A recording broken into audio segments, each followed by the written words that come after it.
सती जी जाने लगी तो शंकर जी ने नंदी इत्यादि गणों को आदेश दिया कि जाओ अपनी माता को साज बाज गाज के साथ में उनकी भव्यता के साथ उनको लेकर के जाओ। सती जब दक्ष के अपने पिता के भवन आई है, मंडप पे आई है, तो देखा इतना दिव्य वह यज्ञ मंडप था, चहूं और हवन का धूम्र उड़ रहा था।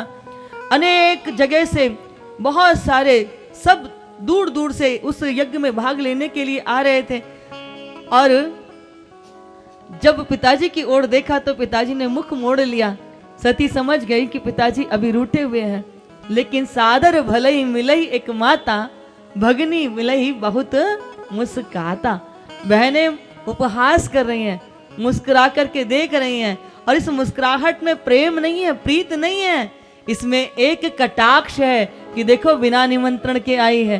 पर माँ ने जैसे देखा तैसे ही हृदय से लगा लिया। सादर भलई मिलई एक माता।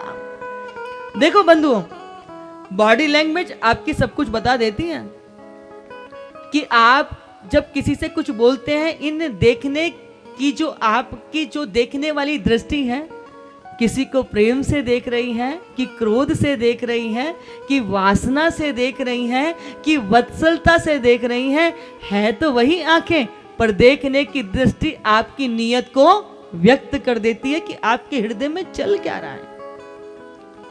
यह सब उपहास कर रहे हैं, कटाक्ष भरी दृष्टि से देख रहे हैं, अरे देखो बिना विलय चली आई है। लेकिन जैसे ही माता ने देखा तो हृदय से लगा लिया। कहा सती इतनी दूर से आ रही हो, थक गई होगी, चल करके पहले कुछ ग्रहण कर लो। और बंधुओं, एकमात्र जो माता होती है ना, उसका संतान के साथ ऐसा संबंध होता है कि सारी दुनिया के अंदर, हृदय के अंदर हर संबंध में कोई ना कोई स्वार्थ होगा, पर माँ जब भी अपनी संतान को प्रेम करेगी वो निस्वार्थ ही करती है, निस्वार्थ ही करती है। पूज्य दीदी माँ जी एक बार बहुत छोटी सुंदर एक बात कहते हैं, पर बड़ी अर्थपूर्ण बात है कि माँ अपनी संतान के प्रति कैसा भाव रखती है। जब पुत्र घर से बाहर जाता है ना, नौकरी की तलाश में जब निकलता है, तो जब वो लौट करके आता है तो पत्नी पूछती है कि कुछ मिला कि नहीं मिला।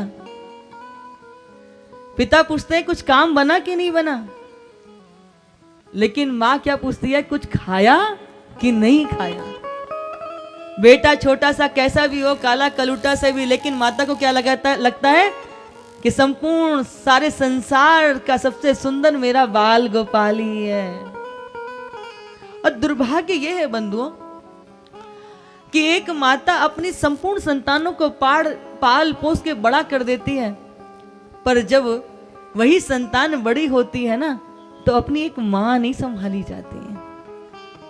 माँ ने जैसे ही देखा है तो सती को हृदय से लगा लिया है। अब तो सती कहती है कि माँ मैं तुम्हारे साथ बाद में बैठूंगी, पहले एक बार जाकर के यज्ञ भूमि को प्रणाम कराती हूँ। और जैसे ही माता सती यज्ञ की भूमि पर प्रणाम करने के लिए गई हैं, तो वो यज्ञ भूमि पर देखकर क्या देखती हैं कि सबका स्थान है, सबका अपना अपना भाग्य निश्चित है, परंतु जो स्वयं यज्ञ के फल दाता है महादेव शिव शंकर का कोई स्थान नहीं है। तो ये देख करके उनके हृदय में योगाग्नि प्रकट हो गई है। पिता से कहा, पिताजी ये कैसा यज्ञ है जहाँ भगवान शिव शंकर का स्थान ही नहीं है। दक्ष ने कहा, उसका नाम लेकर मेरे यज्ञ मंडप को दूषित मत कर, वो है नाम शिवधारी पर है तो शिव रूपधारी। उस अघोरी कपालिक का नाम लेकर के मेरे मंडप को कलुषित मत कर। अपने पति के लिए जब अपने पिता के मुख से ऐसे दुर्वचन सुने तो सती को लगा कि अब ये काया धारण करने के लिए उपयुक्त नहीं है, और क्षणार्ध में सती ने योगाग्नि से अपनी उस काया का त्याग किया है। जैसे ही काया का त्याग किया है, तैसे ही नारद जी के द्वारा शंकर जी को समाचार प्राप्त हुआ, माता सती ने अपने शरीर का त्याग कर दिया। शंकर जी जो थे, सती के त्याग को सुनकर के जैसे बिजली प्रकट होती है ना, करंट लगता है, ऐसे शंकर जी अपने स्थान से खड़े हो गए, अपने जटाओं को धरती पर पटक करके तांडव नृत्य करने लगे। अब शंकर जी जब तांडव नृत्य करें तो बताओ इस सृष्टि में क्या है जो स्थिर रह सकता है। सागर अपनी सीमाओं को लांघने लगा, आकाश भयंकर गर्जना करने लगा, नदी पर्वत सब डगमग डगमग करके डोलने लगे। इधर सारे जो देवता थे वो त्राहिमाम करके भगवान विष्णु के पास गए हैं। विष्णु जी ने कहा कि जिस फल के दाता शंकर जी, जहाँ भगवान शंकर का स्थान नहीं, आप उस यज्ञ मंडप में भाग लेने के लिए चले गए। सारे देवता क्षमा याचना करने लगे। तब भगवान विष्णु जो है वहां प्रकट हुए और तब क्या देखते हैं कि शंकर जी माता सती के उस काया को कंधे पे धारण करके तांडव कर रहे हैं। भगवान के क्रोध को कौन शांत करेगा? तब विष्णु भगवान के सुदर्शन चक्र ने माता सती के अंगों को काटना प्रारंभ कर दिया।